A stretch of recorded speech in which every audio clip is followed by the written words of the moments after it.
Chicago. Welcome back to Get Down to Business, the show all about small business jobs and entrepreneurship. I'm thrilled to be joined by attorney Tom Patterson, the managing partner of the Patterson Law Firm. Tom, welcome to the program.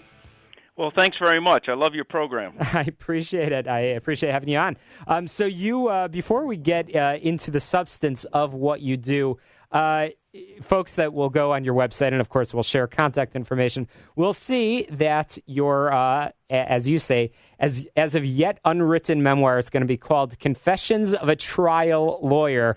Tom, I have to ask you about that, and of course would love to hear a little bit about your background and what led you to this. Confessions of a Trial Lawyer. Why that title? Why that book? Well, I haven't written it yet, so it's a great title, searching for a good book. But I just thought it would be a catchy thing, and it would let me tell all the war stories that I've obtained as a result of 35 years practicing law.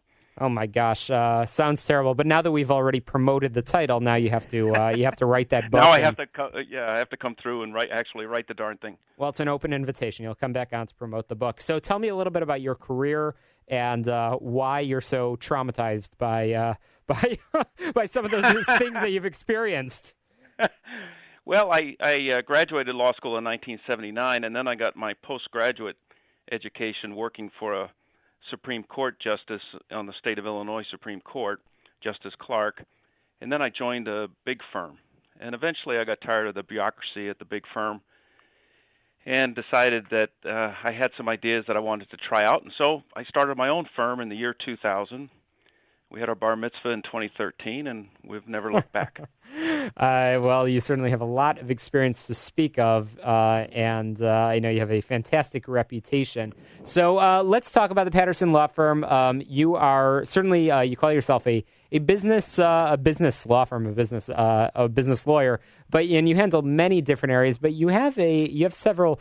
Call it specialties, some areas that you focus on that many other attorneys are not. Let's talk about the practice areas for the Patterson Law Firm. Sure. We concentrate our practice in business disputes, and we bill ourselves as trial lawyers for businesses, professionals, and entrepreneurs. I would say about one-third of our practice relates to shareholder or LLC member disputes. Another area of concentration is professional malpractice. We will even sue another lawyer or defend lawyers before the ARDC. And then we have the garden variety number of breach of contract claims, such as insurance coverage. So, for example, one of our cases was a computer store burned up by a fire, and the insurance company charged the owner with committing arson. And the actual owner actually lost the first trial, and we had to come in as new counsel, made a motion for a new trial. The judge, to his credit, granted it, and we were then able to defeat the insurance company and secure the coverage that he was entitled to. So you have many stories of success. While you haven't written that book of Confessions of a Trial Lawyer, you have written the book on handling the business emergency, and that's what this show is all about, trying to help business owners become better business owners, learn from mistakes, and certainly improve their skills. So handling the business emergency, what is the typical emergency? And more importantly, Tom, how can businesses prevent that crisis from taking place? Well, a typical emergency might be you have a limited partner or even a majority partner in some cases that engages in some self-dealing transaction, a transaction that benefits himself or herself at the expense of the business, or who decides to resign and steal your customer list, or write themselves a bonus check that they're not entitled to that's unauthorized by the business. And so in some of these situations, you need to stop that or recover the money before they spend it. And so having a lawsuit that's going to take place over 2 or 3 year period doesn't actually prevent the harm. And so in some cases, you need an emergency remedy, and I thought that I could educate people by writing a book on that topic, and the ABA published it in 2009.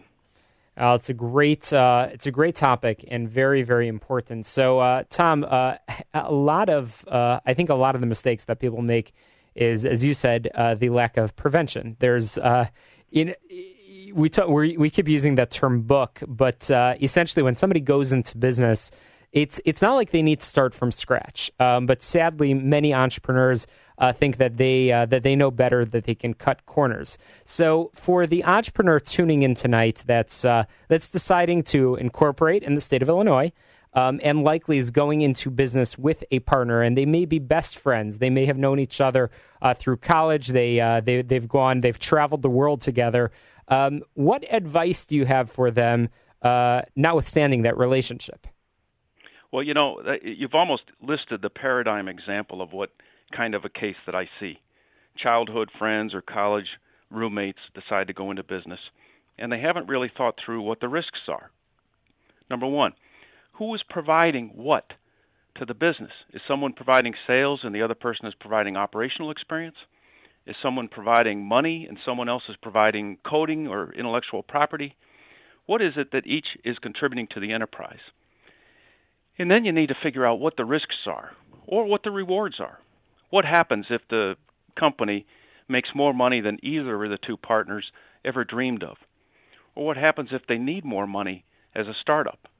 The greed factor was something a client once explained to me. He ranted and raved.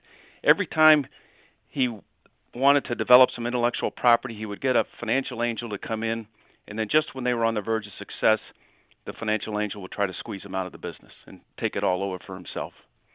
And so you have to worry about the protections that you put into an agreement, and you have to establish the basic risks. What happens if you make a lot of money? What happens if you lose? What happens if someone gets divorced or disabled or decides that they want out? How do you value the business when you get out? And a lot of people feel trapped. Let's say you're a minority shareholder with a 20% interest in a business, and the majority interest holder terminates your employment, doesn't give you any compensation, doesn't let you look at the books and records. You have remedies under Illinois law in that scenario. And so you need to consult a lawyer and avail yourself of those remedies. And you can coerce a buyout, you can coerce a receiver, you can coerce a dissolution, depending on the facts, circumstances presented. And all lawyers are not created equal. Tom, you're one of the good ones, and certainly you have been doing this for a long time. We talked a little bit earlier about your experience, but something unique about your practice, as you mentioned earlier, is your work sometimes fighting against other attorneys, including fighting their licenses with the ARDC. So let's talk about that, about certainly for entrepreneurs picking a good attorney. We could delve on that in a little bit for a moment, but also I'm curious about some of the examples of these cases that you've filed against other attorneys. Well, there are cases in which somebody botches a legal description to transfer property or fails to make an agreement contingent upon approval by the franchisor. There are cases when someone has botched the patent and the length of time that a patent is going to be enforceable.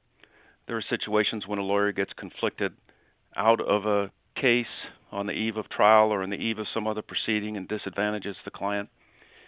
There are the typical cases in which a lawyer blows the statute of limitations or makes any number of mistakes. And those, as much as I love my brother attorneys, we've inflicted the medical malpractice crisis on doctors. It seems to me only fair that lawyers stand to account when they have made a mistake as well. So any tips for selecting a good attorney? Yeah, I have a lot of those tips. One, I would interview more than one law firm or lawyer. Number two, I would trust your instincts. Number three, I would get your lawyer to advise what is going to happen and then measure what does happen against what the lawyer said was going to happen. And if your instincts tell you to get a second opinion, call me. Oh, that's great. Great advice. And as we said, attorneys are not created equal, and certainly it's important to do your due diligence. And that is why we are talking to Tom Patterson once again from the Patterson Law Firm. Tom, how can people learn more about the practice and get in touch with you? The website we have is www.pattersonlawfirm.com.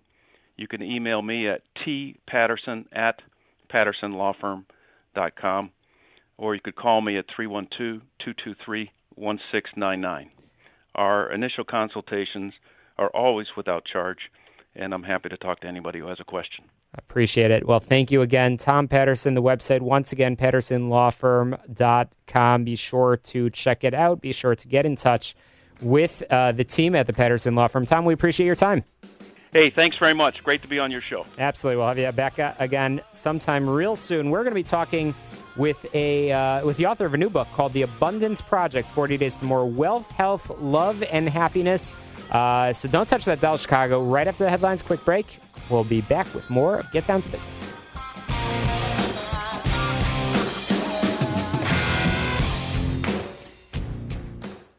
At AM 560,